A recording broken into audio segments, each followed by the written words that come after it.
Marischa, Alasdair, welcome to the Decision Making Studio podcast. It's a pleasure to have you on. We've had some really nice chats, and this is going to be a lot of fun and very insightful. So welcome to you both. Thank you for having us.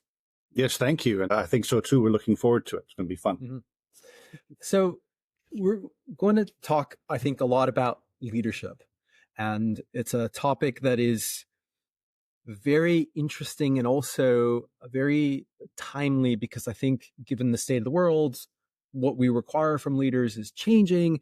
And so I think that's great. And we're going to get into some really good stuff. But before we do that, it would be very interesting to just understand more about you both first, your backgrounds and what you do and how you got to doing what you do. And I always tell my guests this, that when you're answering this question, please take as much time as you like. Don't think you need an elevator pitch or anything like that, because I think the most interesting people in the world have nonlinear, squiggly career paths. And I'm always interested in the little divergences and the interesting stories and backgrounds that people have had. Why don't we start with Marischa? I think you wanted Alasdair to start first.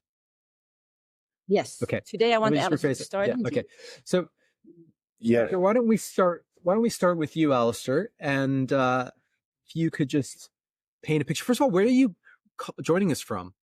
And then I live in Washington, D.C., which I've called home for longer than anywhere else in my life, which has usually been a succession of different places for short periods of time, probably for the first 25, 30 years of my life. So I live in DC and love it here. Obviously, always in the news, Washington, DC, for being such an important place in our global dialogue. But I come from Scotland, hence the name Alasdair, which is the Gaelic version of Alexander. But I spent my formative years mostly just overseas in a myriad of different countries, different cultures. I left the UK when I was a month old. My father was a tropical veterinary surgeon, and we lived mostly in developing countries, generally employed by the UK or the European now I guess it's called DAFID in the UK, sort of the development organizations, the equivalent in the US context would be USAID. And he would be setting up animal health systems within countries, disease control programs, clinics, all kinds of things. So my childhood was often spent chasing him around as he chased herds of camels going through the Jordanian desert, or some looking at tigers in the Sumatran jungle. It was a very varied childhood. My mother, true rock star in every way, sort of made everything happen. All the adventures that we took, which were many. She was the driving force behind it. We moved countries every few years. So we lived in the South Pacific, in Asia. We lived in the Middle East, many different places. And, we always traveled and had lots of adventures in those places. And that's really where I suppose risk became some of the things. When I tell stories about some of the adventures my parents took us on, people would say, how could they take such risks in their lives? But frankly, I really loved it. I continued the nomadic lifestyle myself after I dropped out of university after 1 year. I could not hack it. I was at university in Exeter in the south of England, and it just seemed I wasn't ready for university at that point, to be frank, and I wasn't interested in what I was studying. And I wanted to go back, and I went out to work in Yemen for USAID as a local hire. I'm budgeting foreign aid projects for them. And I did some work in Oman, and I went back to Scotland for a little while, back to the Middle East, Dubai, Jordan, and then moved to the US with my then young daughter, 2 years old. So at the time, that was a long time ago. So basically, yes, lots of weird places I lived in, lots of different cultures, navigating conflicts, lots of risks, uncertainties, loads of adventures and opportunities. Loved it. And my parents had a very relaxed relationship with the concept of safety. So we had a very free-range parenting style, I think people would call it, that led to an awful lot of fun experiences. I found it very, very liberating. From a professional standpoint, I fell pretty quickly into logistics, which was a great fit for me. I worked most of my career up until 2016 in the freight forwarding piece of logistics and transportation. Freight forwarding is a sort of asset light, business to business type organization that's like a travel agent for cargo. So whether you have to move high value, small things like microchips, processors, etc., to huge manufacturing sites by massive ships, etc. You managed and organized the movements of those things. And in a way, it was perfect for me because every shipment in an international context has sort of one leg in one country and the other leg standing in another one, right? So it begins in one country and ends in another. And that was very much like how I grew up, right? We were always moving between different places. And I love that. That was a great natural fit for me. I worked with some great companies, one in particular that gave me a lot of opportunities to fix problems whenever there was an issue. I either put my hand up or I was nominated for it. I don't know if they wanted to get rid of me or what, but Alasdair, go fix this problem. And I love that element of the business. Since you asked us to meander a little bit, maybe an important point was there was a time in the company in 2007, they sent me on a development course for the group, which was a big company, about 500,000 employees, and they had lots of different divisions. And this was a cross-divisional leadership program, about 2.5 weeks. Very intensive, very exciting. And one of the leaders of the course asked me a very important question. And it was, Alasdair, why do you do what you do? Now, he didn't just ask me, he asked everybody in the course. He had to give some real reflection on this. And the first time I came back with an answer to him, he was like, no, that's probably accurate, Alasdair, but that's not really why. Keep digging, keep looking, keep thinking.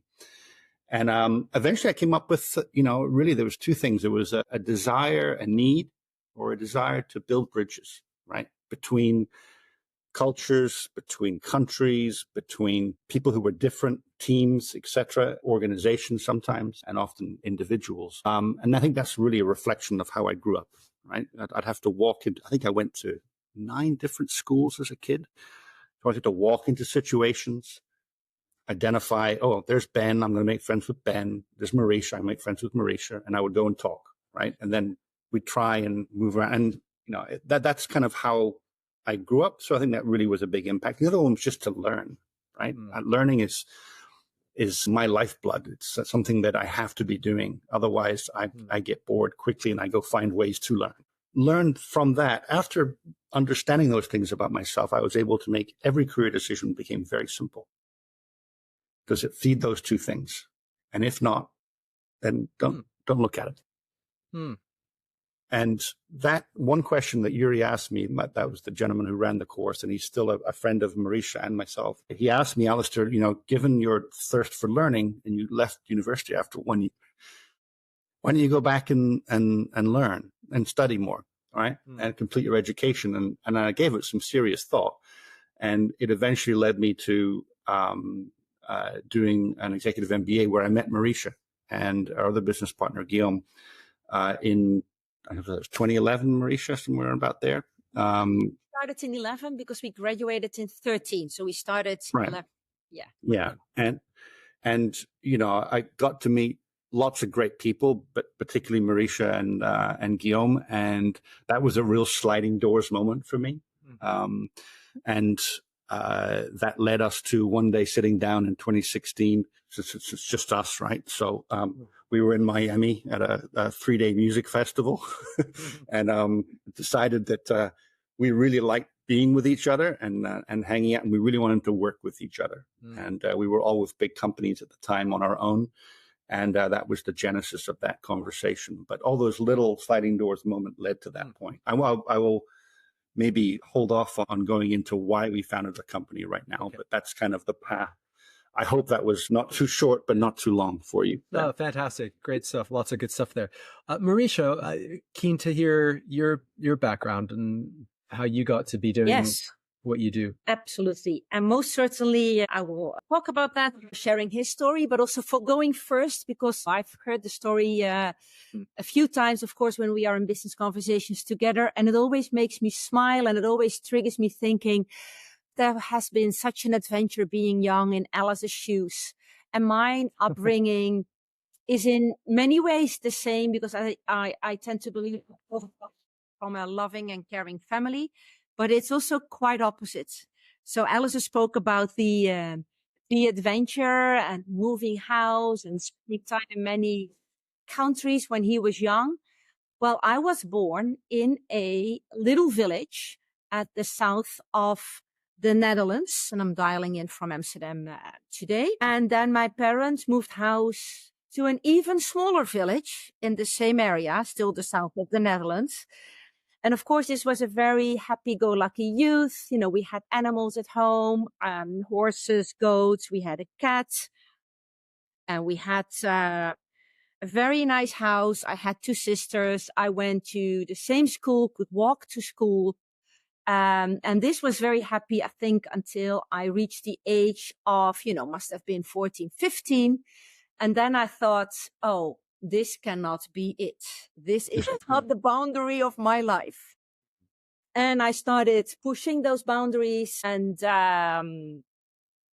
it resulted in me going into formal education. So I did my bachelor's and then I did my master's, and I had only one goal actually, and that was living the student life in the city of Amsterdam. And I had a fantastic time. I studied chemistry. Yeah, don't ask. I studied chemistry.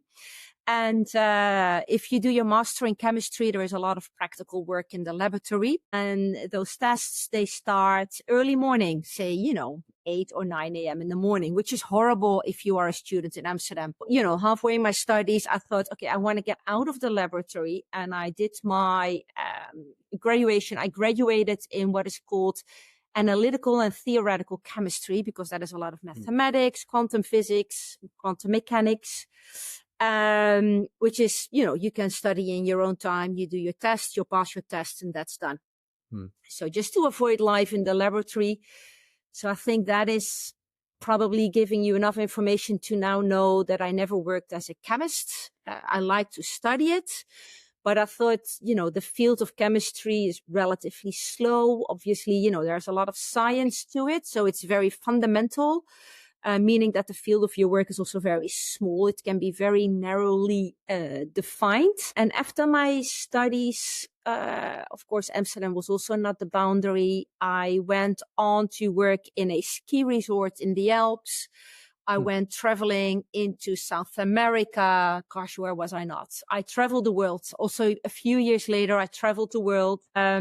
And this is also where my sense of risk, or maybe I should say sense of that almost every risk can be mitigated, stems from. But I will not go there now. But this is my nice travels into Tibet, when it was actually not allowed and it was relatively closed for individual travelers. I started working in the 90s in information technology. So I was really coding, going really deep into that profession. I evolved into more management consultancy and strategy consultancy, spent a few fantastic years in Accenture. Then I thought, okay, this is really the old style American consulting firm. Maybe I should add a different experience to my resume. And I joined a technology startup. I had a great time, but then I thought, okay, maybe this is not where I should be for the long run. And this is really, how do you call that? Coincidence, but some people will say it doesn't exist. I think the English word is haphazardly overheard a senior executive of Philips talking about transformation and how he really had the ambition to transform certain pieces of Philips. And I was really intrigued by how he spoke about transformation, the energy of it. And I thought, okay, I just want to work for this guy and contribute to this transformation. And then I wrote Philips an open letter. I did it both in, how do you call this, snail mail, so postal services with a stamp, as email. And to my surprise, I was invited for an interview within 24 hours. And then they told me, and I was sitting at the 21st floor of their headquarters in Amsterdam, overlooking the canals and the churches. And it was a very, very impressive moment and conversation in the end. They said, we do not have any vacancies in this transformation, but we have a fantastic vacancy as a chief auditor. And then I thought, chief auditor, me? It's the opposite of what I want to do. You know, I was in a technology startup because I wanted to be entrepreneurial. I wanted to transform. You know, that was the energy I was looking for. And for me, chief auditing or auditing was at the other end of the spectrum. And then they told me, like, you have certain leadership traits that we are looking for because we deeply need to and want to, and we will transform audits in Philips how it works today. And we need not only your experience, but more so maybe your personality traits. And I can talk about that more later. I was not convinced at all. So I wanted more interviews. I think I had 11 interviews. I was hired as a chief auditor. And then my moment came where I thought, after having transformed audit, and to be honest, it was a great time. Being an auditor can be very adventurous. Again, I can talk more about that later, but I have had great adventures being an auditor in Philips, and it was very formative. I would say to where I am today. And then after 2 or 3 years in audit, I said, I think it's time for me to move on. I want to land a different position in this company, which is always the case, especially at those years in Philips. You can now be, I think, a maximum of 7 years in audit. But at the time they say, 2, 3, maybe 4 years in audit, and then you have to move on into a leadership position. And they said, no, we want to keep you. It would be great to have, 1 or 2 years of you more in audit. And then I said, well, I want something too. I want to do an executive MBA. And this is how I checked into HSE, and indeed met Alasdair and Gaiman. And then I always tend to say, and the rest is history. I had great positions in Philips until after more than 10 years, it was truly time to move on. And then I joined more operationally Alasdair and Gaiman in Magnifor Consulting, which is the company that we have today. Yeah, having a great time making impact for our clients. Yeah, that's fascinating. Tell me a little bit more, because this is in part a podcast, a show about decision making, and I'm curious about your decision to start this firm and what the vision was, and maybe taking a step back and saying, well, looking at what you're doing now compared to what you started off doing, is the purpose still the same? And is the work still the type of work that you set out trying to do? Maybe Alasdair, I'll go back to you, and if you could just talk a little bit about that. Absolutely. Well, we looked at our backgrounds, the three of us. So Marischa explained the internal audit, consulting background, IT, very strong skills in those areas. Guillaume had worked mostly in the energy sector, running massive projects, and was in charge of risk for major multinational in that sector in Africa. And then I myself was working more in general management and then strategy, and many initiatives that involve sort of enterprise and operational risk much more. And we found risk as a sort of a nexus point between the three of us. We looked initially at the idea of what made a good risk leadership mindset, right? So using elements of effective risk management as a leadership, looking at it from a leadership perspective, and the mindset that you needed to adopt. So that's kind of where we started in our mindset. And we've evolved over that time to look much more at sort of creating those sustainable breakthrough moments within organizations, be they creating strategies all the way through to business turnarounds. But the idea that we solve a problem. Our clients come to us typically with a fairly significant problem that they've usually not been successful in solving. And then we partner with them, work with them to solve those challenges, hopefully sustainably. And everything has been an evolution of our process. So I think we built off our risk backgrounds and then mixed our different experiences into providing those interventions, if you like. We see ourselves as business interventionists, right? We intervene in a situation to work with the client, shoulder to shoulder, to solve usually big, phony problems, right? And we love that. We love it.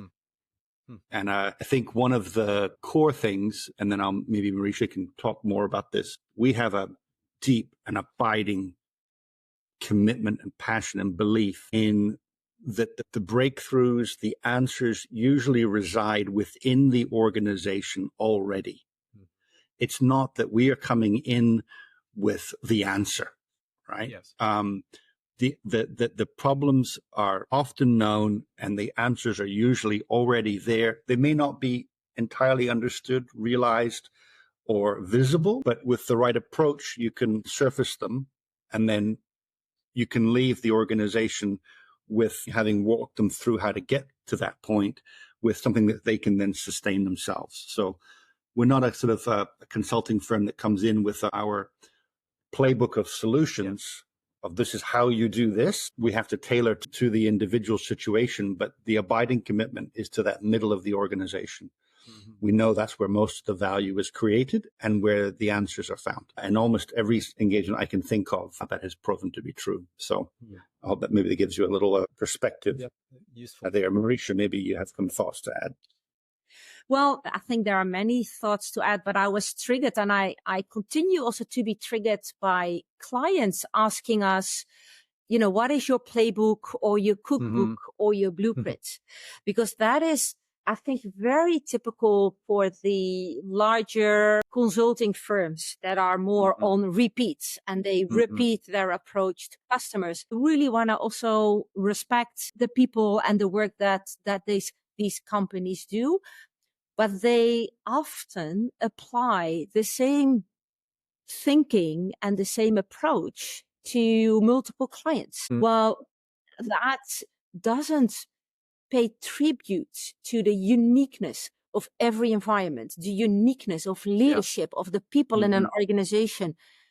And that uniqueness creating, obviously, unique problems that need a unique approach to solve them.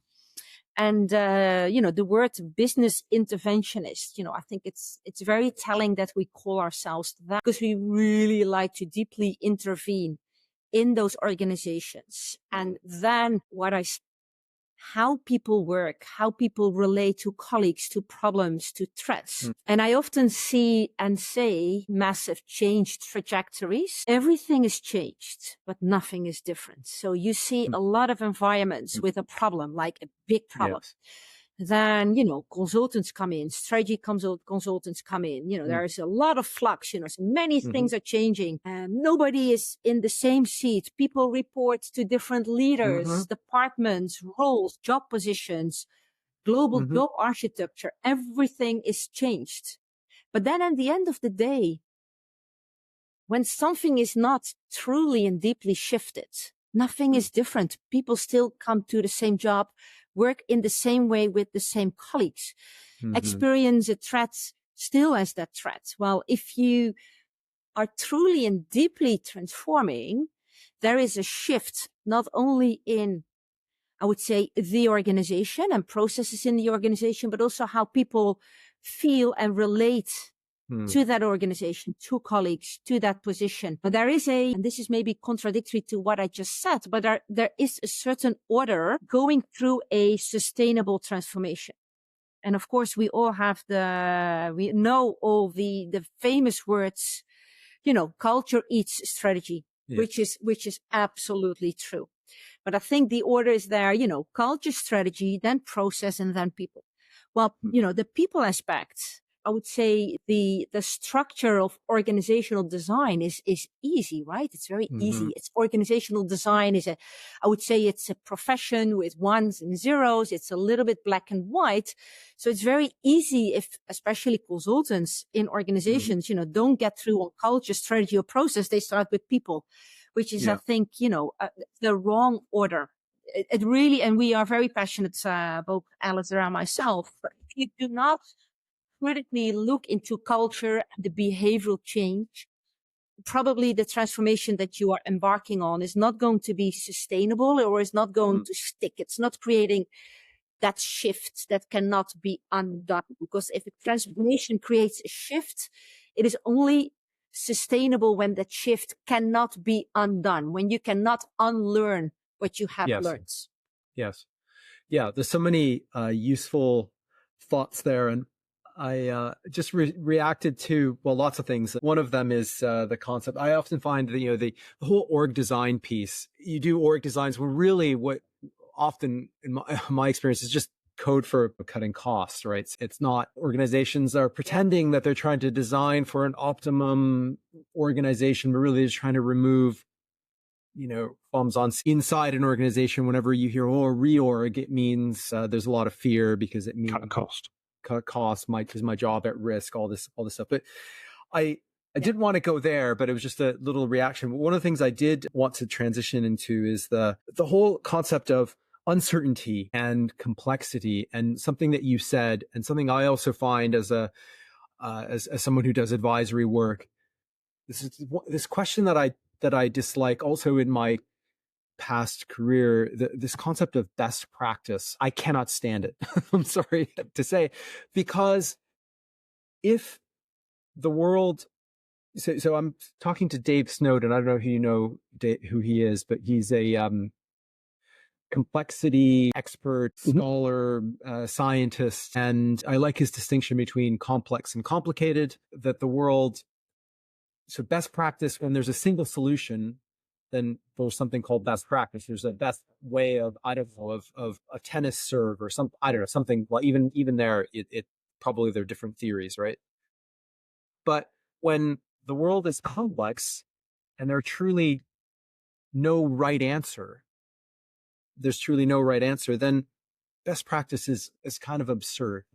And I sometimes I get this question myself. So someone might say, which organization does this really well? It might be a thing on whatever process or whatever. And my answer to that is, first of all, I don't know all the organizations, so I don't really know. There might be someone out there who does this really well, but I might miss them. But even if you think about, say, the Big Four, who love questions like this, right?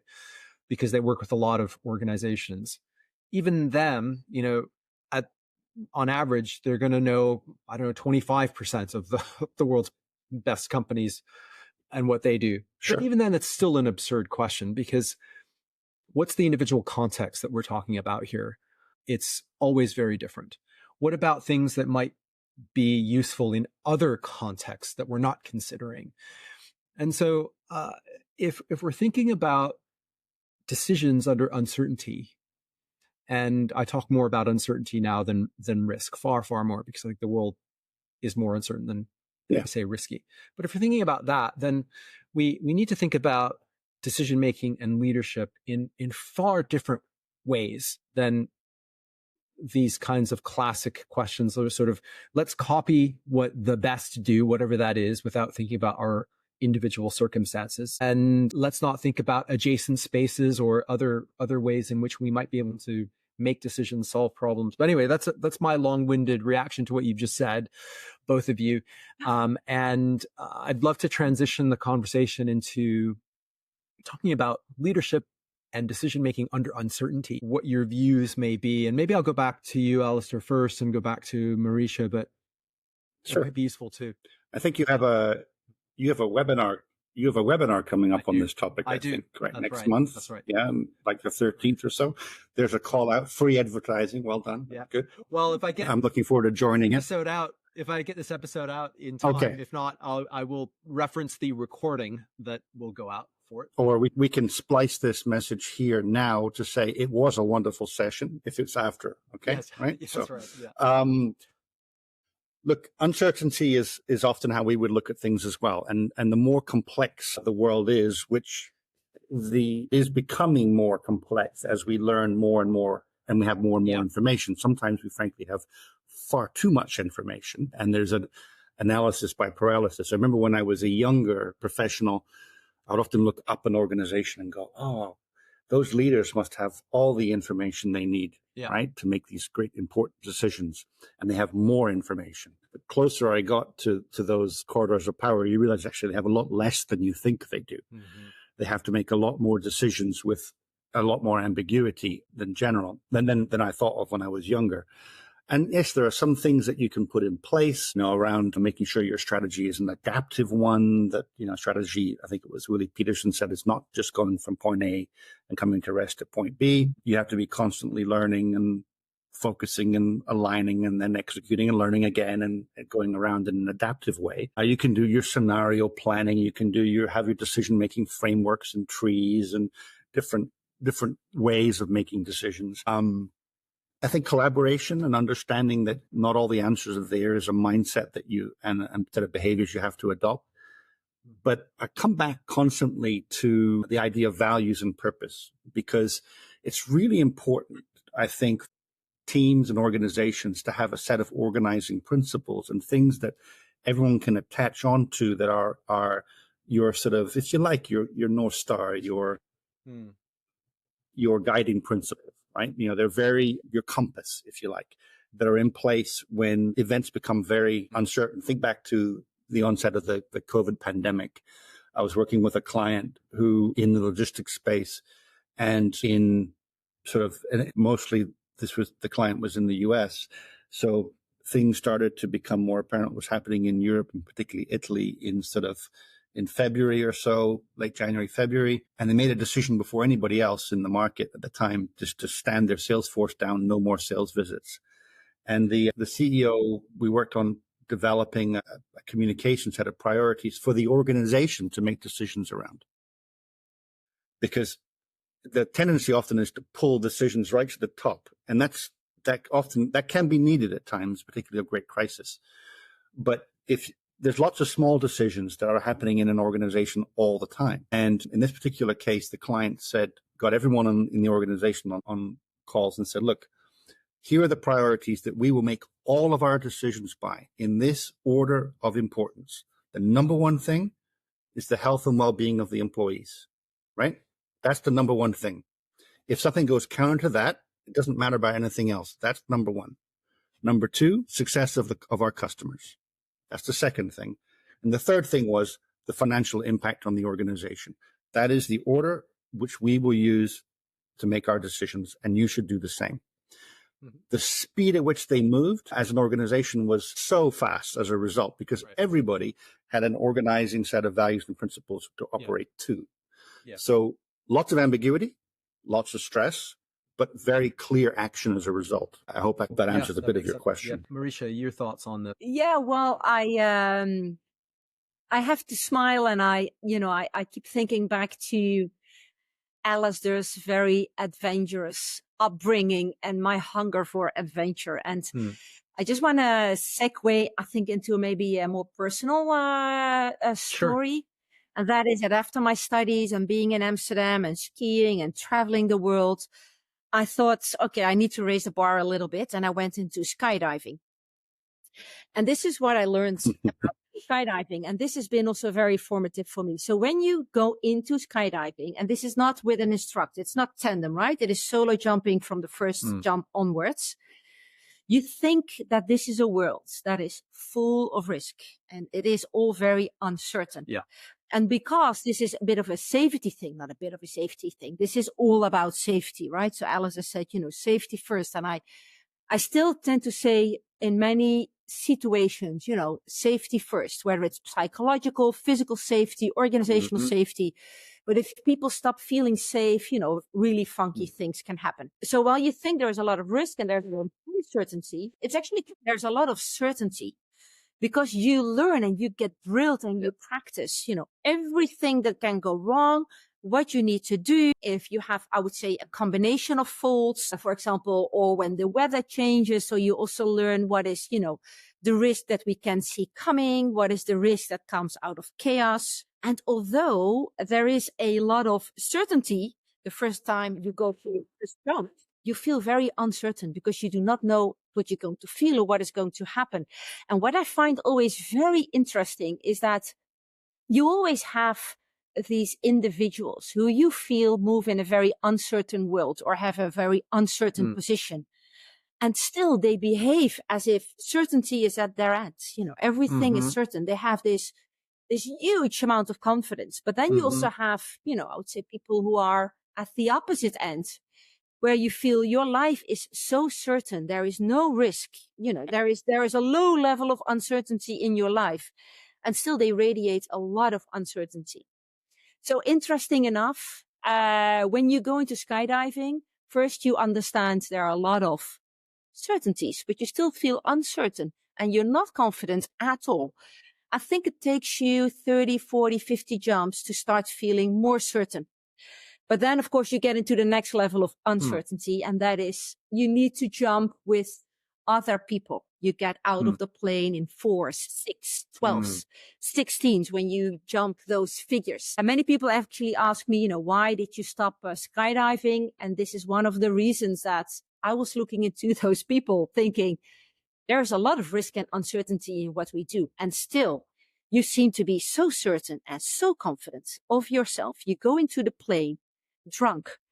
You haven't slept. You look like shit. And then you bring that level of uncertainty and risk also into my life. And then I thought also to myself, okay, Marischa, safety first. This is where it ends.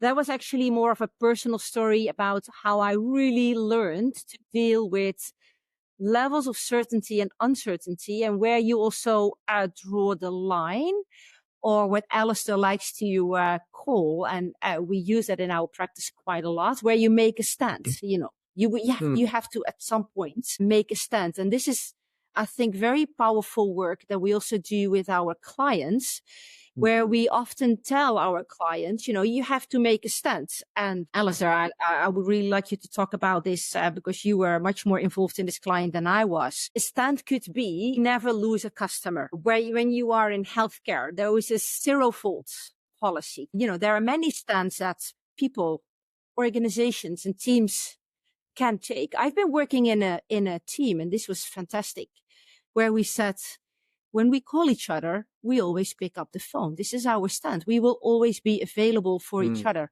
no matter the meeting that we're in. There is never a more important business meeting than, we as a team being available for each other. And I think making a stand is a very, very powerful, powerful intervention, I would say.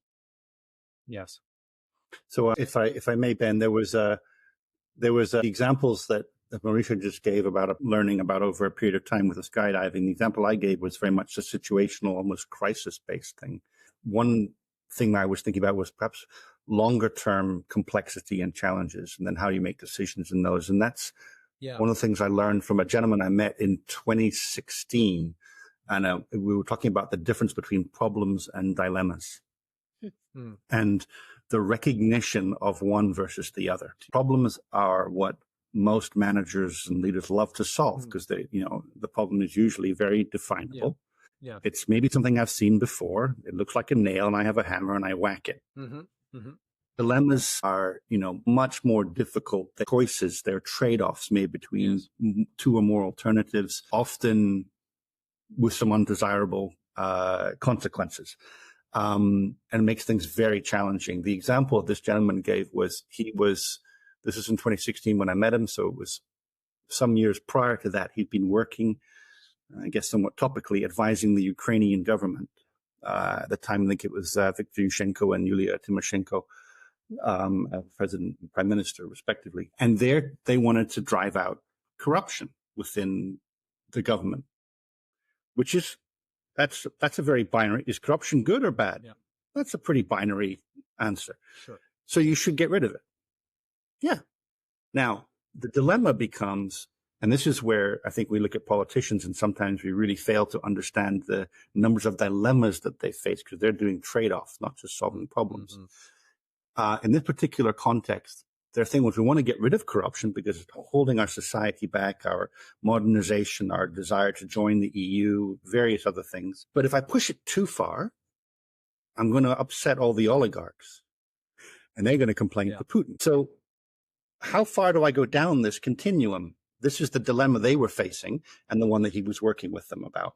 And I remember hearing that and thinking to myself, I really need to understand and be able to identify, am I looking at a problem or am I looking at a dilemma? So to your question about complexity, the more you're working in the space of dilemma, the greater the complexity. And that makes decisions much more difficult and require a real curiosity on how to explore all those different avenues. So to the point that Marischa was talking about levels of certainty, if you walk into situations of dilemma with great amounts of certainty, and you're not open to those uncertainties and understanding what they are, you're going to be in trouble. So maybe that took us a little slightly different direction, but hopefully it's added to your point. Yeah, but I think No, it doesn't. You hit the main point, Alasdair, sorry. And that is about curiosity. Curiosity. And it brings me, I think, to what I think is maybe, the father and the mother of many modern leadership traits. And that is courage.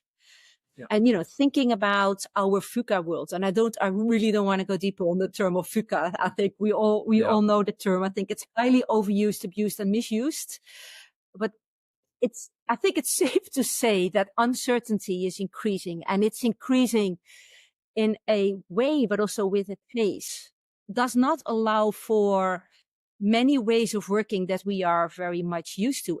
It really calls for leaders who have the courage to be humble, who have the courage to be curious, but also the courage to then say, I do not know. I do not know what is the best decision. I do not know what is the level of certainty or uncertainty. So I would say it's also, the end of hero cultures where, there are problems and then this hero, this Superman flies into, Or woman. Or woman or superwoman. Thank you, Alasdair. I knew it would come in the podcast where we would have this little interaction. Yes, this superwoman. Who flies into this burning building and closes down the problem. But I think that humbleness, curiosity, but also to the courage to truly display that is what many environments, whether that is politics or companies or schools, needs in their leaders. And then I think there's also a lot to learn, if you want to make it a little bit more tangible, to learn from the technology world. But of course, in technology, there was this way of coding that was called waterfall, right? So first you design everything and then you build it, you test it, you deploy it. But in technology, I would say, maybe more than a decade ago, they already learned we do not know. There are so many things we do not know. So let's work more agile. Let's start working in sprints. Let's experiment a little bit. And I think, the more we will learn that, decisions tree, all sorts of diagrams, decision-making models might or might not work. I think it's also the art of, I would say, controlled experimenting. That is going to be hugely important. Let's make small steps. What I often used to say when, a decision needs to be taken, there's a high level of uncertainty. What is the next best step from which we learn most? Because of course, learning, and I think Alasdair was already touching on it, learning and, the eagerness to continuously learn is extremely important. Yeah. If the world around you, changes so much and there's such a high and increased level of uncertainty, and I think Alice has said it, and maybe we cannot say it enough, the pace of learning must be far faster than the pace of change, which is not easy. So, this is maybe also a personal thing of me when I'm really uncertain or when the world around me is really uncertain. I just think, what is the next best steps that makes me learn the most about what is the best thing to do? Yeah, I like that. The next best step. That's a lovely way of approaching high levels of uncertainty. I do agree with you. The term VUCA is overused, but at the same time, find myself saying it too much, which is contributing to the problem. But there's something there that the world is more uncertain, and we can't escape that. And I'm actually playing around with ways of phrasing that in a different way. I haven't really landed on anything, but ways to actually call attention to it rather than to say we live in a VUCA world or we're all experiencing high levels of uncertainty. And it's just like, it becomes noise. It's become noise, right? So I'm looking for examples of ways to bring that home that's a little different, but just gets this point home that, hey, this is not like we're dealing with so much that we've never dealt with before as human beings. We've We can talk about geopolitics. People might say, well, it's what we had in the 1980s, threat of nuclear war. But now we throw on, climate change, technological disruption, AI, so like all this other stuff. And I don't think we as human beings have ever dealt with, and therefore leaders have ever dealt with, this conflagration of all of these things happening at once. And when you think about that, and then you think about the hero leader who's sort of omniscient and whatever, you just think like that is bullshit. Like that, there's no way that any one leader can know everything. And therefore we have to think differently about leadership. We have to bring, for example, subject matter experts to the table at the right time. For instance, when decisions get made, I may not know something, but someone in my organization, as to your point, someone in the organization may know something, probably does. That's very important, that we need to find ways to bring to the table and get their views.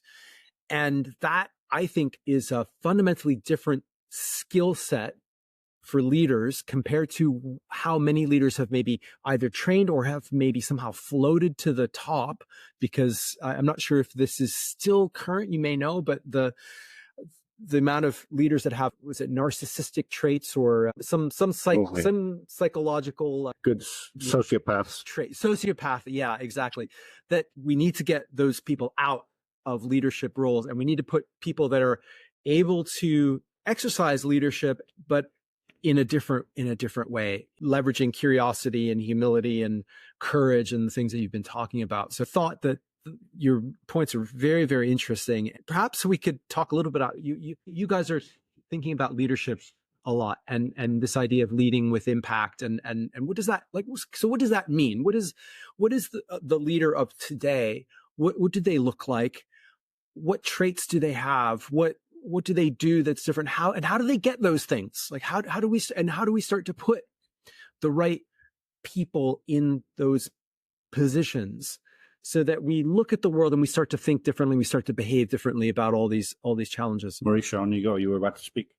Yeah, I can give it a go. And I just want to start off with, the term leadership is, for me, it's such a big field, right? What does it mean, leadership? And the amount of books that are written about leadership, they are, huge. And most of them are, highly relevant. But I want to give it a bit more, I would say, in personal stance. And that is my years as an auditor.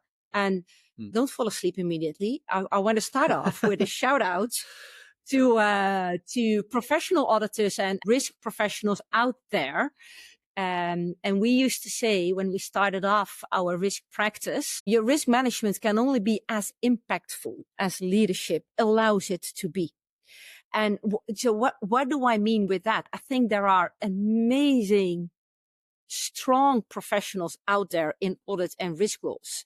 But I think they are fed up with methodology and approaches that are old school, but they are also marginalized to, being staff role in headquarters.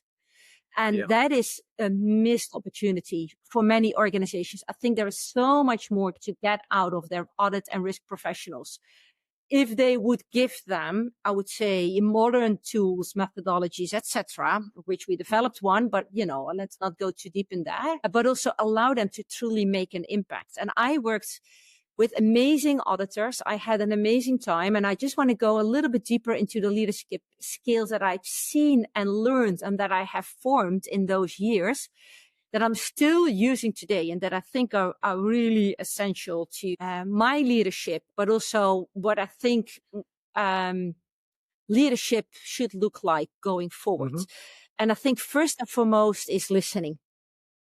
And I don't mean, listening like we listen here to each other. I mean deep listening. And let me then talk about what we do with our clients. Listen to the people across all layers in your organization.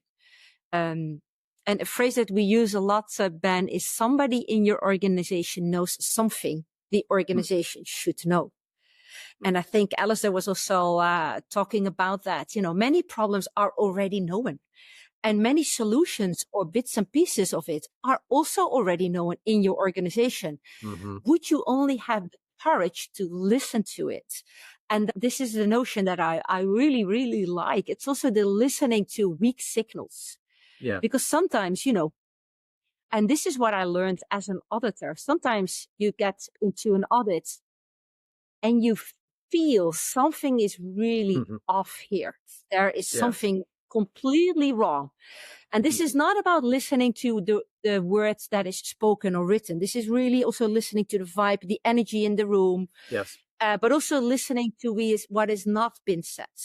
And that is what already 10 years ago I said, we have weak signals that something is off and we cannot let go of this audit. We cannot close this audit. We're not done yet. We haven't touched upon, I would say, the root of what is going on, whether that is positive or negative, right? Because also as auditors, we tend to stay away from what is positive or negative, but there is something that needs to be said. So first and foremost, I would say, it's really about listening skills. Secondly, of course, I think it's also a combination of integrity, courage, and compass. And I think many people look into auditing also as, relatively binary, and which is true if you go very deep into compliance audits where you have, ISO guidelines or SOX, Sarbanes-Oxley guidelines that you need to follow. This is relatively binary. But when you are in business audit or really in business risk management, you also need enough compass and I would say business acumen to be able to weigh your findings compared to, okay, what is the business impact here?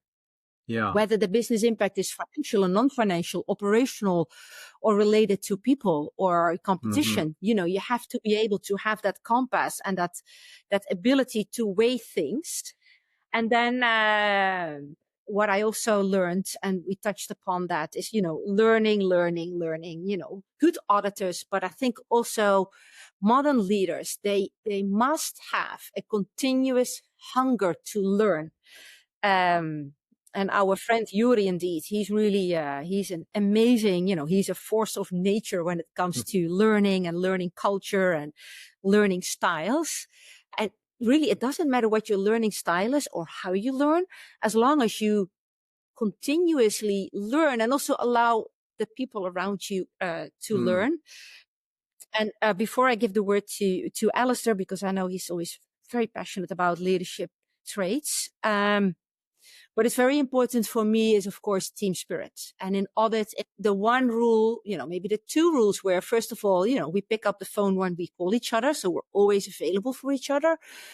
But secondly, obviously, but this doesn't always happen, unfortunately, you always get it back. There must be a true sense of trust and that you hold each other's back, which is, if or a working relationship or a collaboration falls apart and you're not going to make any impact, you're not going to drive any outcome or success home. But let me pause here. But this was just, I've been, of course, preparing for this podcast, Ben, and your questions were also triggering me to think back in my entry and think, what were formative jobs or, what were significant teams that I worked in and what did it make me learn? I always like to say that I met great people when I was in audit in Philips, of which a few are still my very dearest friends. So, being in such a well-working machine is also creating, I would say, relationships that last beyond the company or the job you have at that time. I'm going to go to Alasdair, but just before I just to react before I don't sort of lose the thread a little bit there. But I think you made a really interesting point about weak signals, about what's not being said, and I'm thinking about this a lot from the point of view of decision making, and I'm getting more interest. I'm going to have an expert on the science of instinct and intuition on the program in a few weeks. Yes, very interesting. Because exactly, because when we're working or doing anything, not just working, but when we're involved in anything, our brains are picking up so many signals, right? So many things, that the things that are said, the things that are not said.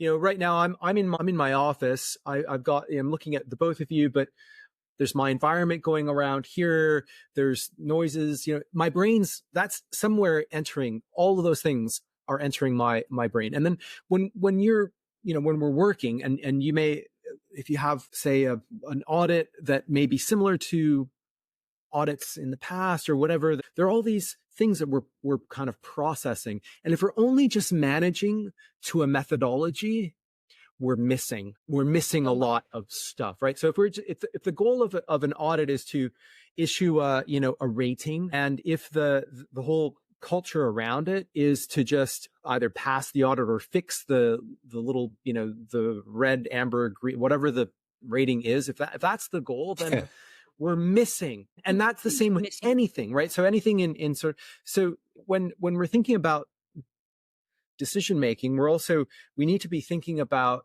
all of the sort of the weak signals, and some of that comes out in a odd ways, or it comes to the subconscious is a strange thing. Like we're maybe walking around and it's like, oh yeah, that's why I didn't quite like the tone of voice when I asked that question of that, of that person. And it's not to say that person might be lying to me if I'm doing an audit but it just might make me think, and it's strange how the mind works in slightly mysterious ways. And I'm not saying that we need to follow our instinct, but we need to allow for that. Like we need to allow for ways in which we're picking up signals in different contexts, reframing, probably all kinds of different ways of looking at a problem, just to pick up stuff that maybe our brains are processing, but maybe not right at that sort of the most prefrontal cortex, like right at the the convergent thinking stage. So anyway, it's just reacting to what you said there. Yeah, but it's a great point. And I think in your podcast you spoke also earlier about the book Thinking Fast and Slow. And this is also, picking up weak signals is extremely important, and you should not close yourself off from it.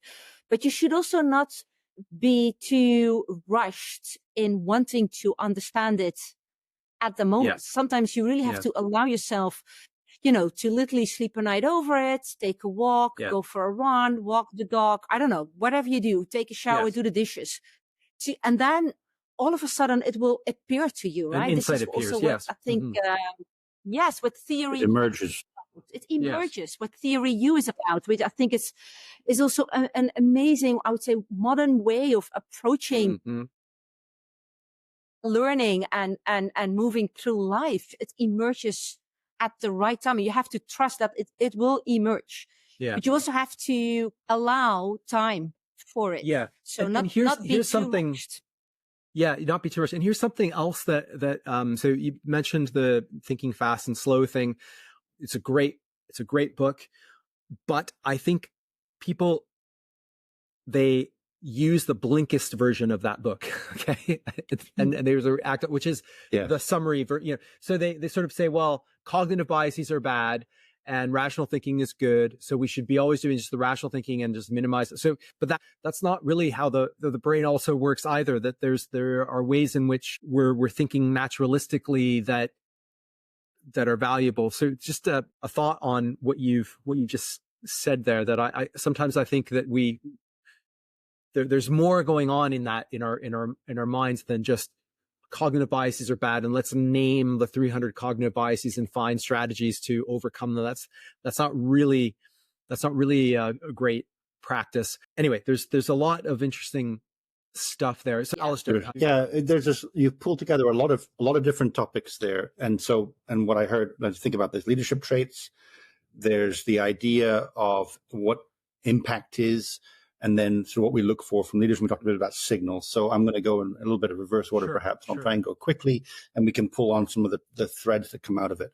So the signals, there was a quote by a futurist and writer called William Gibson, which he said something along the lines of, the future's already here, it's just not evenly distributed yet. And I really like that. That requires a level of humility and courage from leaders to listen to learn and learn to listen, right? And to detect those weak signals. By definition, that quote from William Gibson means it's perhaps one voice or two voices saying this is the future here. And the crowd is not there, right? They're not there yet. right?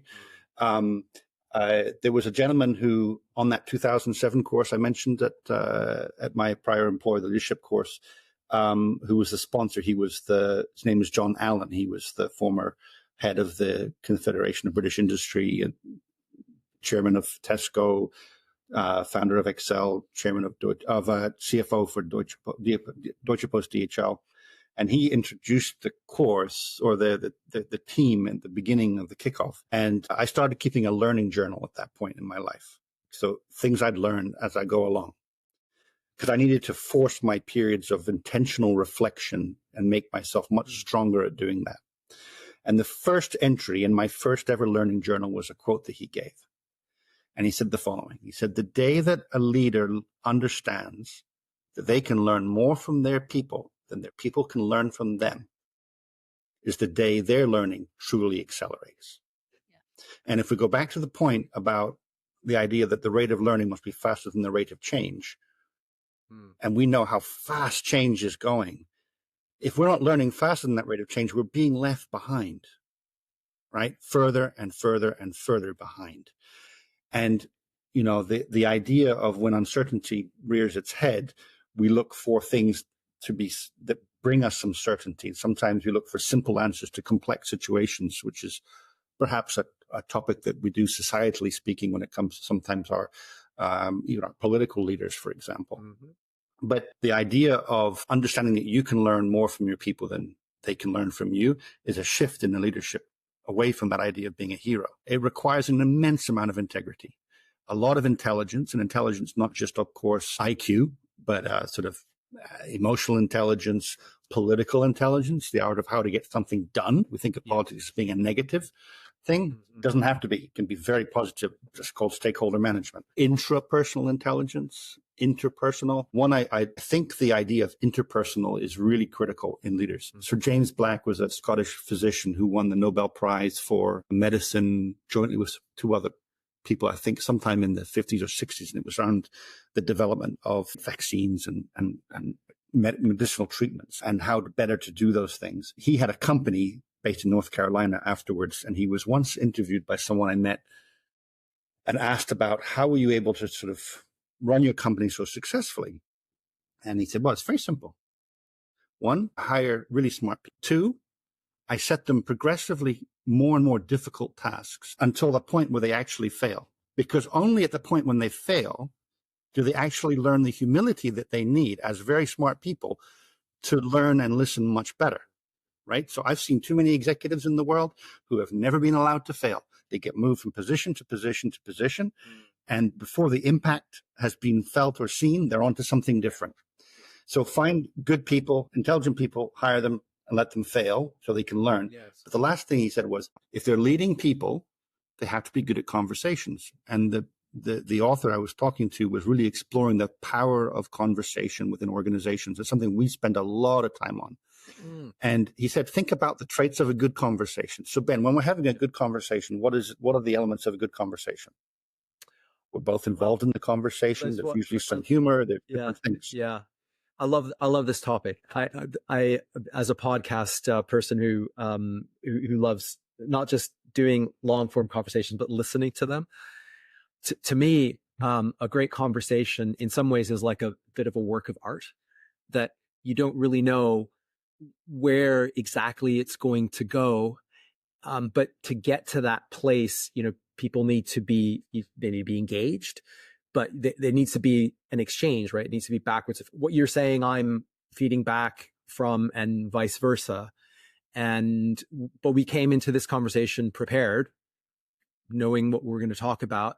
But if I'm trying to convey a message and I'm trying to beat your, then it's not a good conversation. And similarly, the reverse, no. And it could simply be, somebody who's selling, I've written a book and I just want to talk about my book or something like that.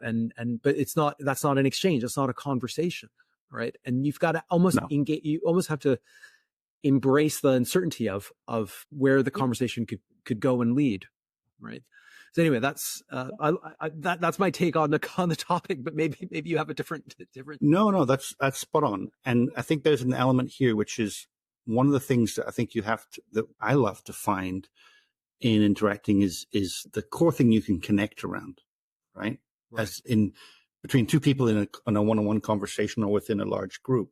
And I learned this from, you asked about what does making an impact mean. It means making a difference in my mind. It can be positive or negative, right? Somebody once said to me, Alasdair, you can be a great example or a horrible warning. Both have value. Right. Yeah. But so let's take my father after he retired. And as I said, he was a veterinary surgeon, and people always assume that vets love animals, right? And in this case, he used to say to me, not particularly. He said, animals are important, and they're important to human life. They have validity. They're important on their own, but why was he doing what he did? As Yuri asked me, why do you do what you do, Alasdair? And I began to understand and see this firsthand. So after he retired, he, being a tropical veterinary surgeon and working largely with large animals rather than small animals, would look at situations where there was a mass migration of people. Let's say when there's an earthquake, a war, right? So there was a big earthquake in in Pakistan in the mid-90s. There was a big one in Iran as well in the same time frame. And in those sort of worlds, when that type of thing happens, people put their possessions on the back of a donkey and they move. The family moves. If the animal breaks down, the family's in deep, deep shit, right? They lose all the stuff they could take. They may not have the animal to put their small children on the back of. They're in real trouble. It's the Rosetta Stone that unlocks the well-being of those people. So what he did post the invasion of Afghanistan by the US and the NATO allies, a lot of people migrated out of Afghanistan into Pakistan. So in the US, we have this thing called Jiffy Lube, where you take your car to get the oil changed and the fluids topped up and the tires rotated, and you do it every, 3,000 miles to try and keep your car in tip-top condition. I call what he did was Jiffy Lube for donkeys along the border with Pakistan. So as the people in migration fleeing from the war zone, they would come with a donkey, and the donkey would have cuts on its legs or whatever. They would give it antiseptics and antibiotics, and they would give it vaccinations, because if the donkey broke down, the family broke down. Yeah. So what I find is those nexus points of interest within organizations are critical to find. So a sense of purpose can unite people who are very different, right? They may have very different personal beliefs, whatever it might be, but those core things that you find within organizations are so important. But it takes time to explore and for it to emerge. And when it does, that's the magic of transformation. Because we talked earlier about change, and then you asked about change. Transformation is a light switch that goes off. Nothing's changed, but everything is different. Exactly. And it's a shift that cannot be undone. Right. Something you've seen that you can never unsee, or you've learned something you cannot unlearn. That's when the real transformation kicks in at an individual, team, organizational, company level. For sure. So, I love that. I love that. I might do a little, just a teaser of this conversation with that as a kind of a quote, because it's very profound. Marischa, did you have anything to add to build on that? Yeah, absolutely. I think it's great what Alasdair just explained about, you hire very intelligent and skilled people, you give them increasingly more difficult tasks until they fail. And I think it triggers me, because in our Western world, failure is often seen as something negative or something to avoid. In my view, failure is actually a building block to success.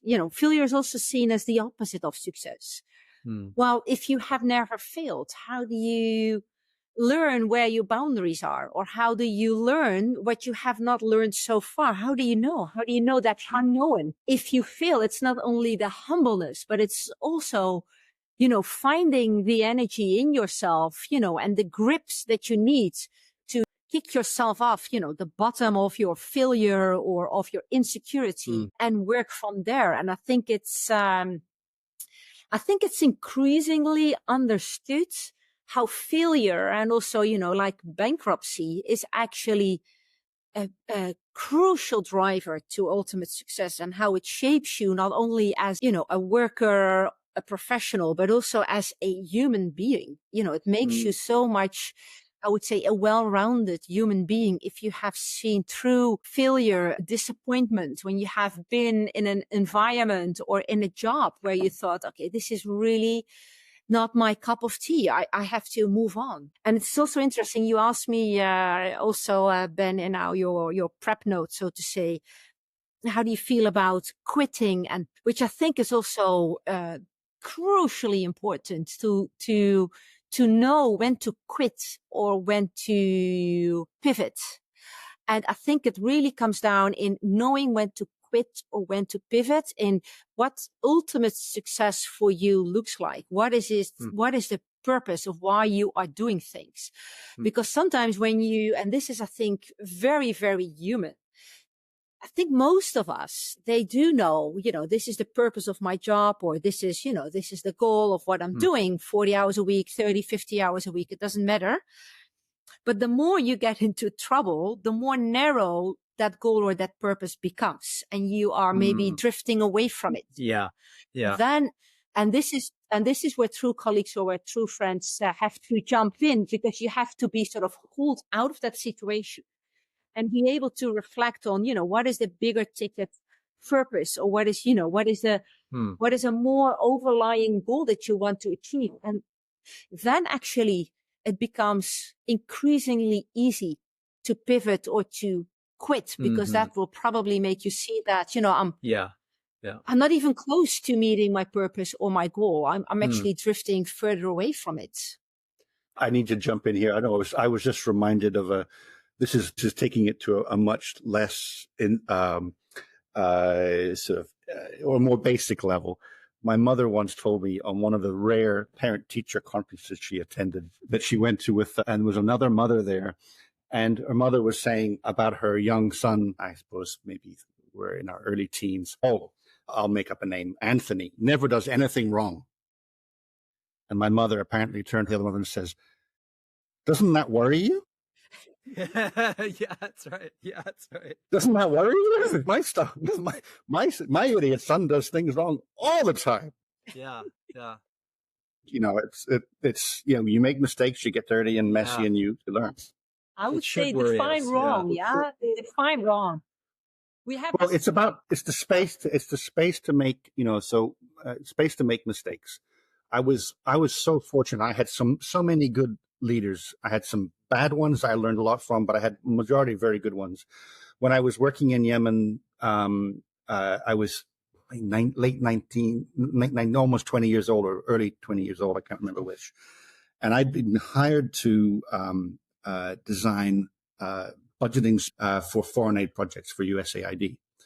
And let's be clear, the way this started was in the bathroom, in the men's bathroom, and the big boss came in as I was in there and said, Alasdair, have you ever worked on Lotus 123? Which for anyone under the age of 45 will have no idea what Lotus 123 is. Let's call it like an early precursor to Excel. And I printed some stuff out on this, right? That's all I'd done. But he asked me, have you ever worked on it? So I said, yes. So he says, come to my office. So I went to his office and he said, this is what I want to do. Can you do it? And I said, yes, give me a couple of weeks and I'll come back to you. So I had to go away and learn the system and work out how to do this.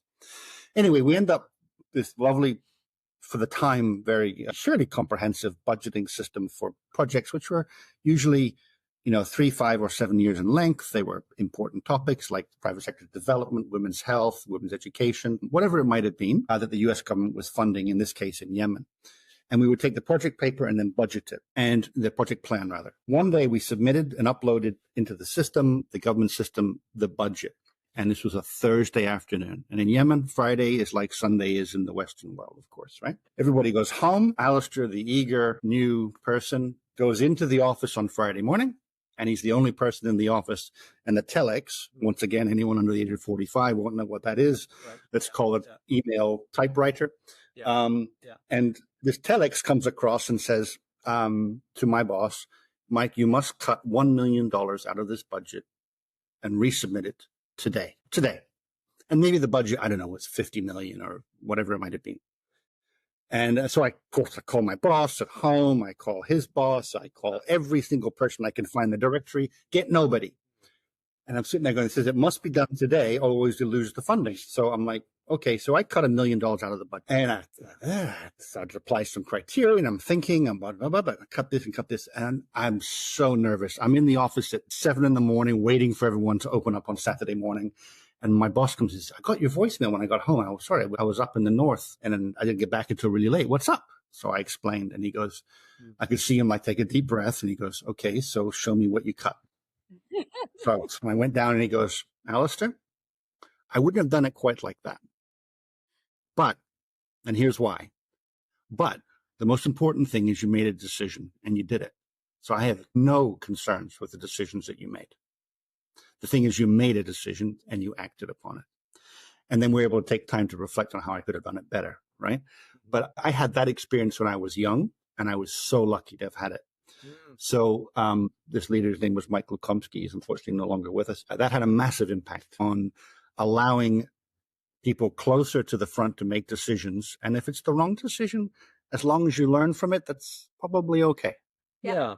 I think I'm reflecting on that because, decision quality is really fundamental to what I do. But I also had a similar experience when I was younger, because I was in a small office, actually in Manila in the Philippines, when I sort of got started my career. And it's when you're in a small consulting office, you turn your hands to all kinds of stuff that is pretty basic, but then you get exposure to things that are, that are way above like whatever pay grade you would have if you were starting in a big consultancy. And I found that really valuable. And I screwed up many times in my but I you become better for it. And yeah, we do need to allow for failure. And there was a concept of this concept of the infinite game you may have come across, that if you think about life as a sort of, it's not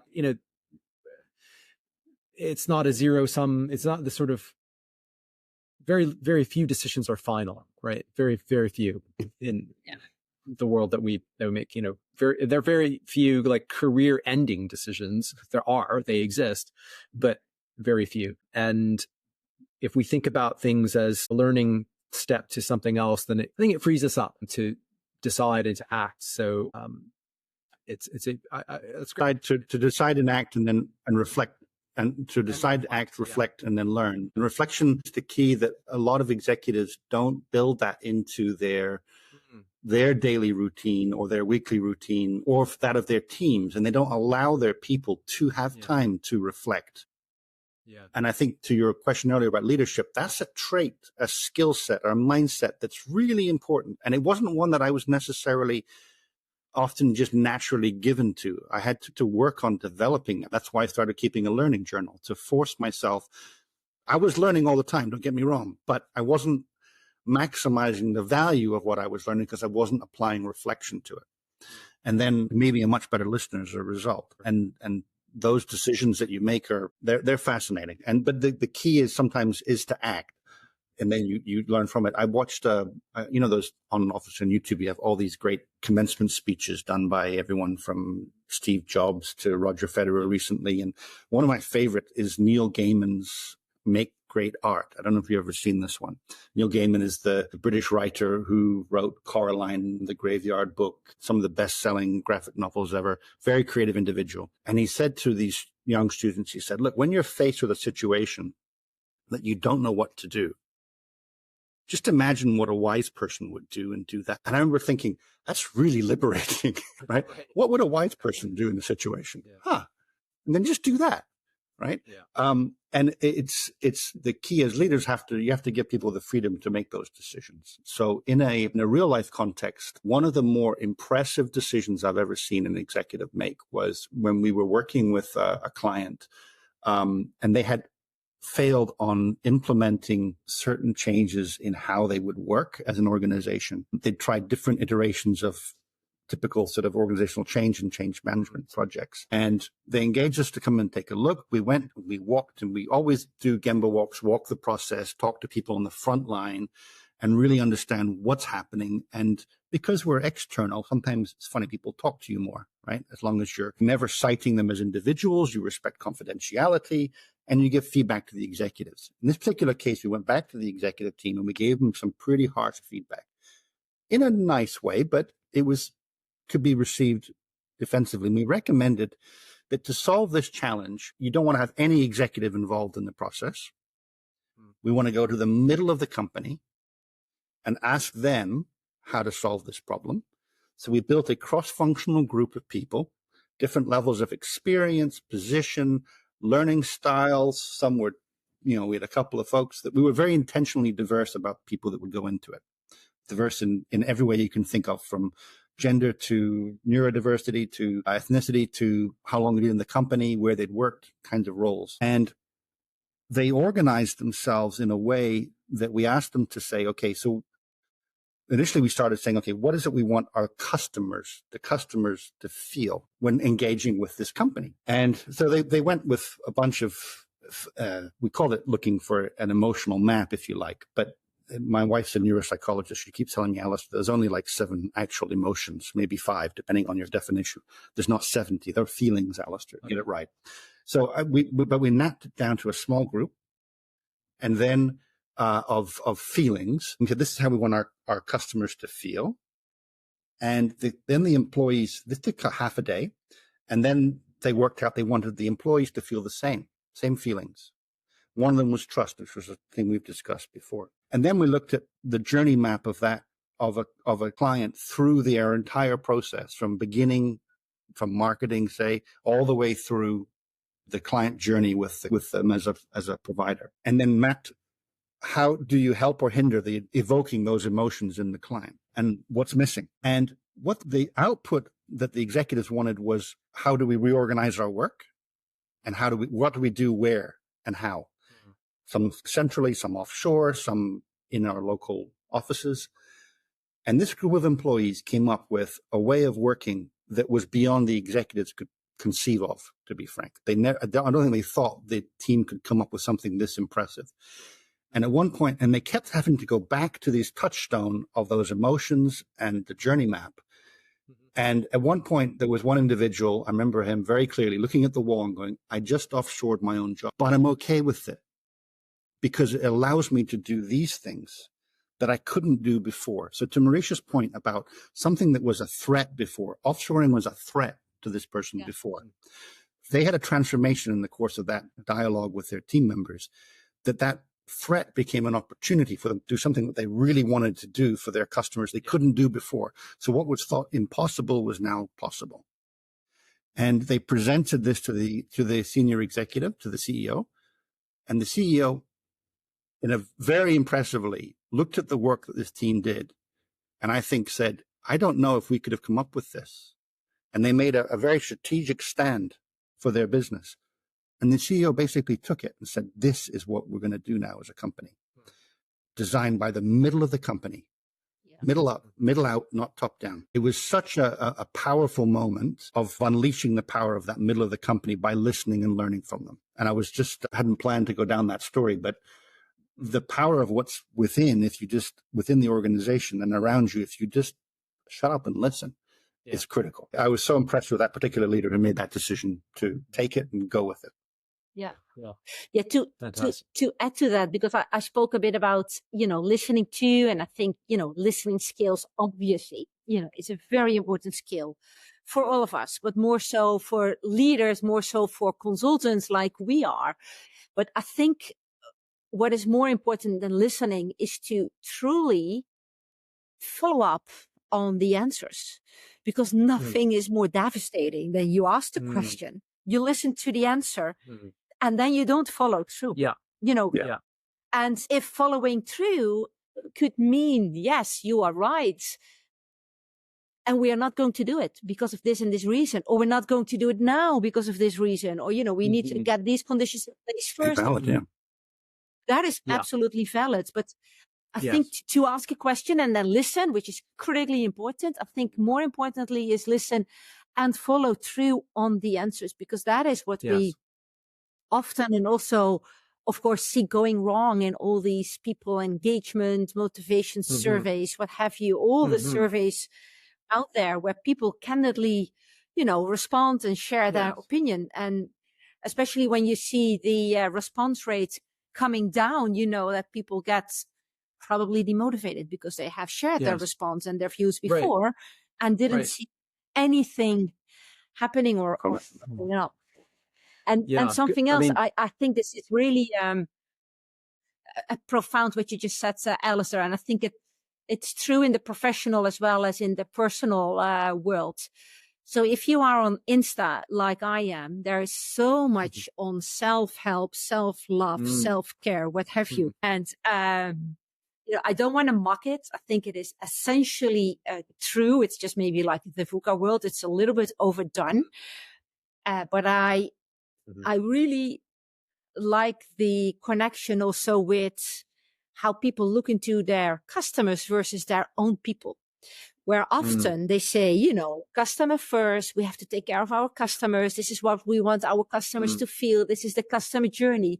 But then if you would say, you know, bring that lens from customer to their own people, you know, the differences are stark. You know, there couldn't be more different where they do not treat their own people well. They do not articulate how they want their employees to feel. What is the employee value proposition? What is, you know, what does the employee journey look like? And we've seen more and more and every time again that if you really want to seriously work your customer relationship, your customer loyalty, your customer emotions, your customer journey, you cannot do that without bringing that same lens to your own people. And a few companies got this, you know, they understood this really, really well. I think one of them is if I'm not mistaken, Southwest, the airline that really, really put their people first. And they said, you know, because we believe that we can only take care of our customers through our people. And to do that, we need to take care of our people first and foremost. Else, how do we expect our people to take care of our customers if they are not treated at least equally well or with an at least, you know, equal amount of articulation and precision of what that looks like. Intention.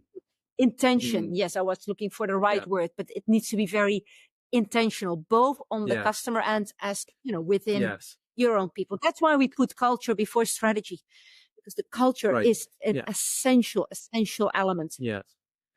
And as you were saying that, I mean, a couple of thoughts. One was, if you don't follow up, then good luck trying to get input again, right? You get a very small window to do this well. And if you don't do that, then people aren't going to be very frank. And you also, I think, make a really good point that as long as you explain why, maybe went a different way, but people feel heard, then all this research that's out there shows that as long as you explain the rationale behind something, people are more apt to get behind it and maybe not agree with some of it, but understand the reasons for it. And it's a lot easier. And too often that people are listened to, but I hear this term a lot in the world of compliance and risk is speak up culture. But we also, you know, what do you do when people speak up, right? And it's not just having a special hotline, a whistleblower line or something that people do. It's just that it is part of the culture, that taking feedback. And then I have maybe a story to illustrate that, if I may, Ben.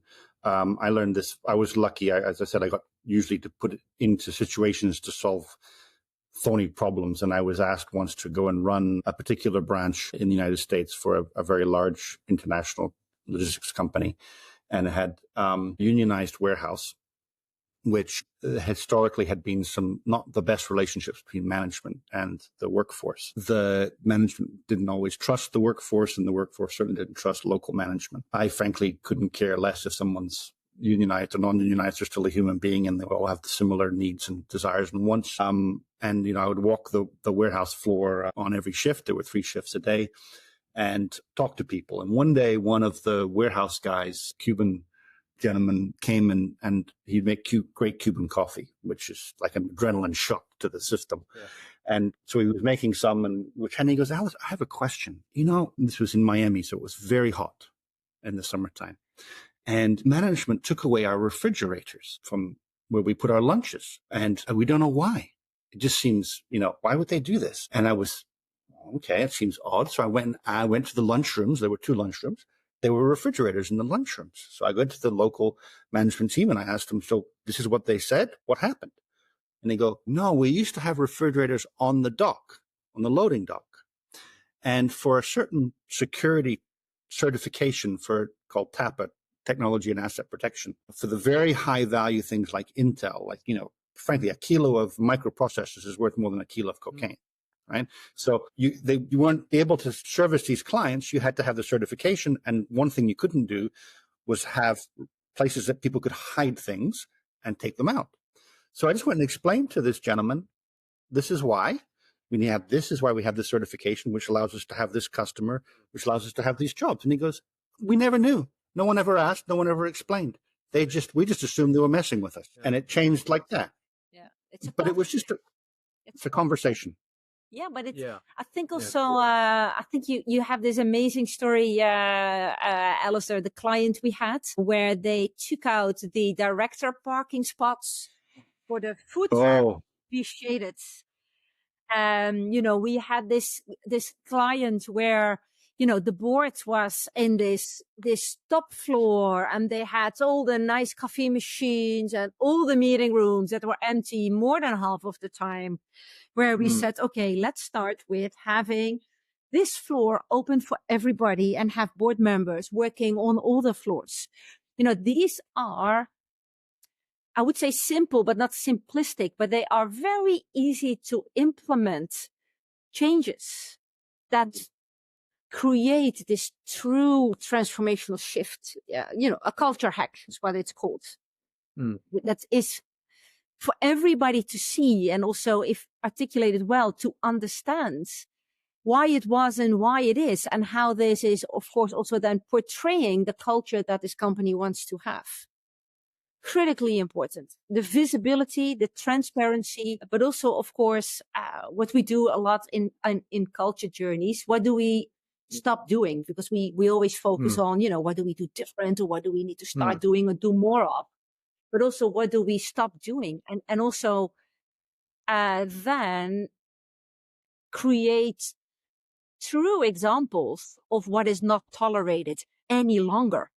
Like wrong behaviors, certain meetings. For example, we are working now in a company, and they are implementing a vastly different process. But that process means that if this process is going live, all these other things, meeting structure, Excel sheets, check-ins, we do not do that anymore, because we rely on this multifunctional process to work and to work well. And to make it, I think, even more explicit, as a condition to have that process working well and evidence itself, we have to stop doing these things. But then you have to also visibly, I would say, stop these things and really make a stand, like, these type of meetings, these type of Excel sheets, they should not go around any longer. This is the process that we work on. And yes, and then we come back to the point of failure. This process will fail because we learn something new. And if we learn and we really are testing the boundaries of our abilities, there are pockets of failure left and right, but we have to make a stand and work shoulder to shoulder through those learnings to better the process that we want to have, not to fall back in, older habits or older meeting structures or older ways of working. Yeah. Critically important. Yeah, some really great stuff there. I know we've covered a lot of ground, and I know we touched on this. The one topic that I think we've bounced around was just the concept of trust, which I think both of these, your examples, this speaks of trust. This speaks to trust, but trust is the trust equation, which gets bandied about, but it's an area where it's something that is perhaps we don't give it enough thought, right? And that's another part of whenever we have like some of the leadership behaviors that we were talking about, like the top-down kind of approach, the hero worship kind of approach, they seem to me like very antithetical to the concept of trust, because maybe my bullshit radar is a little too finely honed, but I tend to be able to spot it more than perhaps most, but I think everyone's bullshit radar is still, people don't lose it when they go into the workplace. And so they don't lose it. Yeah, they don't lose it. And so it's interesting, your story there of the refrigerators, Alasdair, that the assumption was, oh, they're messing with us. Like that's the assumption without an explanation. The assumption was they're messing with us. And which rather than, there must be a good reason. They wouldn't mess with us. There must be a good reason. Right? Yeah. Well, in this particular case, they had some reason to think, some good reason to think that management had messed with them. But, rather than enroll the colleagues on the front line in creating the solution around getting that certification and trusting them that they can do it, right? They chose not to. I think one of the key words here, Ben, is intention. And so trust is a feeling, right? It's a thing that when you feel it. You can know it when you mistrust something, right? It's a little bit like integrity. So it when you see it, and it's got to be there, because if it's not in an organization, or both trust and integrity, it's like stage 4 cancer. It's almost hard to get rid of. It requires major surgery, and it may not work. Point that you can design with intention your processes and how you work, your way of working, to have the output of a feeling of trust. But you have to really think about it, and you need to co-design it with your teams to ask how they feel about things and how they see things, and then help them. And you design your onboarding processes, even all the way back. Think about how you're treated through the interview process by a company. Yes. Your onboarding process, your review process, your training. Is there a gap between what you say and what you do? Right? And we all know that they exist, right? The company honest enough to appraise themselves in this way and get the feedback, and then close those gaps, make that journey. In the case of, to Marischa's point, the employee journey, one that is evoking certain emotion, one of which should be trust. And how can we do that? So you were talking earlier about decision-making, and yes, there are decision-making processes. There are things you can do in advance for when there's an event or a high level of complexity that allow that muscle to work, right? You can do the same with trust within an organization, but it's got to be done with intention, a very open mind. Yeah. So I think it's fascinating. And I think that concept of co-design, co-creation of whether that's rules, processes, ways of doing things is very overlooked. And I don't know if I think that the return on investment of doing that is massive. Like it's just it's misunderstood.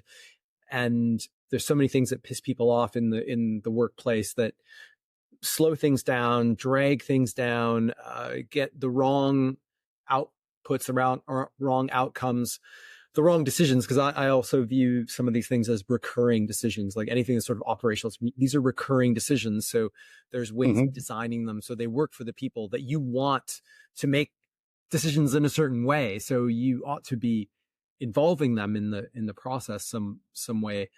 You have to.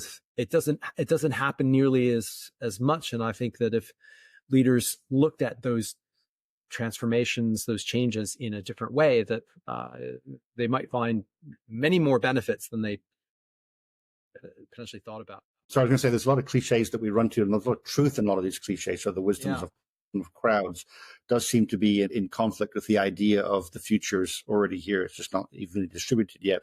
But these things are all true at the same time, right? And it's just about the idea of, from a leader's perspective, is if they just value other people first, right? They're curious, they're respectful. They don't. I'm not better than you. I may know more in some ways. You may know more in other ways. And we work together to solve the challenges. I had a client who approached us recently the scope was given to a business unit head.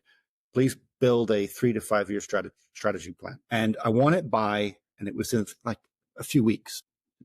Okay, well, the person said, look, can you help me? Could you look at this and can you give me some advice or templates? And I said, sure, but what are you trying to achieve? So we talked through it. I said, go get yourself that same idea of a cross-functional team, right? And ask these questions and walk through these conversations. This will take you more than a few weeks, but if you want to go to one of phrase Marischa uses a lot, which we don't really know the origin of, but it's certainly not ours. If you want to go fast, go alone. If you want to go far, go together. In this particular case, it was if you want to go far and faster in the long term, you go together. Yeah. So we said you create this cross-functional team, let them create the strategy, propose it to the executive, and then they can make a decision if they want to go. It's their decision ultimately. It's not a democracy. They do some part or all or none, but let's say they agree with it. Then you've got a ready-made cohort of advocates who can, to Marischa's point earlier about listened and I'm doing, you've got a group of people who are now going to make it happen, right? And that level of engagement in an organization, you can't buy that. That's trust that you give and you accelerate the organization in the end. But it requires the leader to take a step back. Exactly. And it requires a leader to really, I would say, pull pride out of empowering, mandating, his team members, his team, his or her teams to be successful and give them really the podium and the stars and the shine. And I think, the workplace also really needs to shift there, from leaders, that sort of portrayal, the muscles and the problem solving and the hero culture, to leaders. And this is, I think, a term that you read a lot about, like serving or coaching leadership. But it really also, for me, boils down to leaders who truly empower their people to shine, who want their people to be successful, who sort of, drag them out of the mud when they are failing, to give them trust when things maybe do not go as planned, or where they hit their own boundaries, where they have to learn more, or, whether that is formal or informal education, that doesn't matter. But I think that leadership trait of truly empowering and mandating individuals, people, teams, but also, I would say mandate a new process to be successful, go through failures, help the process get up on its feet again, and move from there. That is what is really, really much needed. And maybe to clarify a point, in case anyone's listening to this and thinking that we're saying just turn over the management to the middle of the company. Yeah. No, you should give guiding principles, things that are values-based and purpose-based where possible, and ask people to play within that space, right? Because then you have something that's going to come out that's going to be consistent with where you want the organization to go, where you come up with a far more creative way of getting there and one that is embraced. Yeah, that's great. That makes a lot of sense. Look, we've covered a huge amount of ground, so it probably makes sense to wrap things up. But I guess, first of all, before we do, just to give each of you a chance to maybe mention anything that you think that you didn't get a chance, or a point that you wanted to emphasize that you didn't get a chance to make. So maybe, Alasdair, maybe if you'd like to take a stab at that first. And I think I'll return to a story that maybe was formative for me as a kid. I mentioned my mother being a rock star. Marischa's met her, and I think she would concur. The number of war zones that we've driven through as a family was probably more than one would really want to admit. Right. But we had lots of very interesting things. And risk was something that we mitigated, and we learned you have to have risk in your life. Does it stop you from doing what you want to do? And at one point, because I lived in Yemen twice, once on my own as an adult and once with my parents.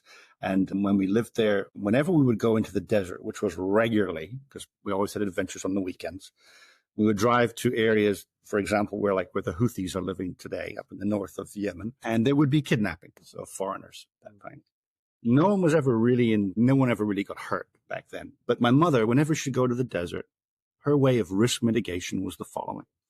I will take extra underwear, extra toilet paper, really good book, and two packs of cards, so I can teach the kidnappers to play bridge. And so we learned from an early age that there was risk, but you could still do things as long as you plan for it and you're optimistic about the outcomes.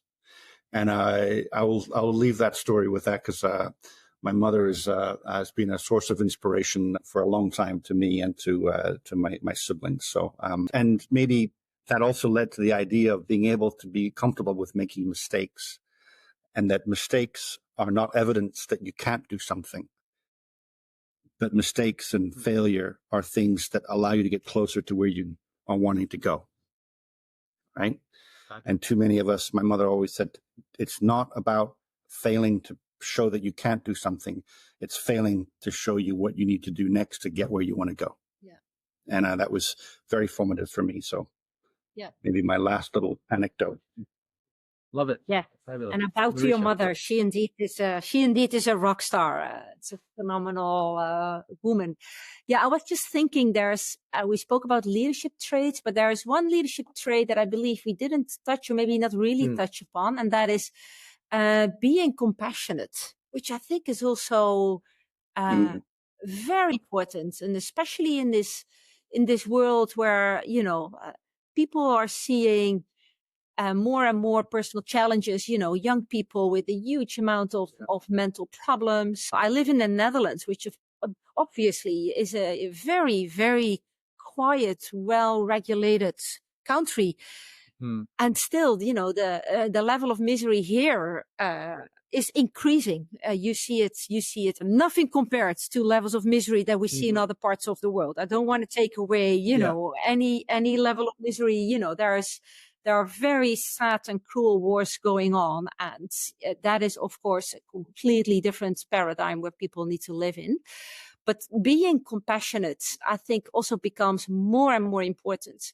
And I just want to touch upon also the difference with empathy, because, being an empathic leader is, I think, something that we all understand, showing empathy for how somebody feels, somebody's situation.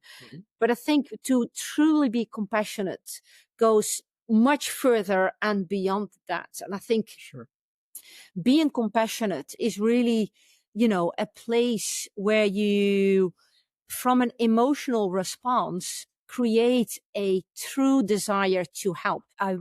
This is maybe my bullshit radar being full on when people say, I hear you.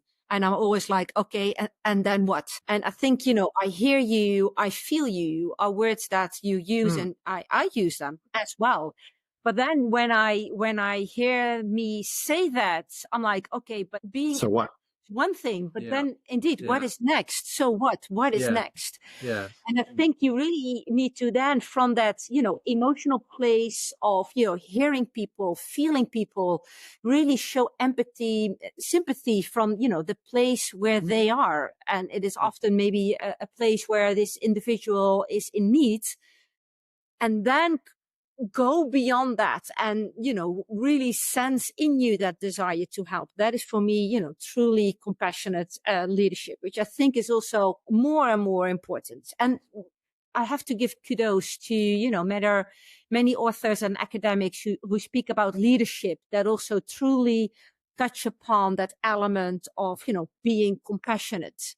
Like I also embrace, the fact that also, spiritual health, mental health, neurodiversity is truly more and more being understood and embraced, respected, because it makes, I would say, life, but also the workplace such not only more welcoming place for everybody, but also such a much more complete place where everybody, everything, much richer place to exist and coexist in. And it makes also being a consultant, being a leader, so much more meaningful.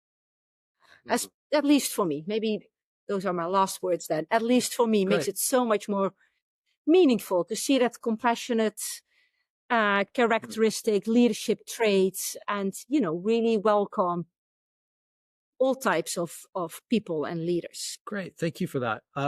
Before we go, if people who are listening to this and they like what you're saying, they want to know more, they want to know how to work with it's Magnifor, right? So what are the best places to get in touch, to follow you, to all of that good stuff? Well, they can, of course, always go to magnifor.com. And we have a very nice contact page. But we would also welcome everybody to simply contact us directly through our LinkedIn pages. That is also, I think, a very easy place to find us and get in touch with us. Fantastic. Yep. And Magnifor, Magnifor. So Magnifor is Marischa, Alasdair, and Gaiman, IFOR.com. Okay. Yeah, so, that's Ben, a little light bulb went off in Ben there. Okay. Fantastic. Thank you both. This was great. Really enjoyed it. Wish you all the best, and hopefully stay in touch, and we can have more of these conversations. But thank you so much. Sure. Look forward to the next time. Thank you, Ben. It was great to be here. Thank you, Ben.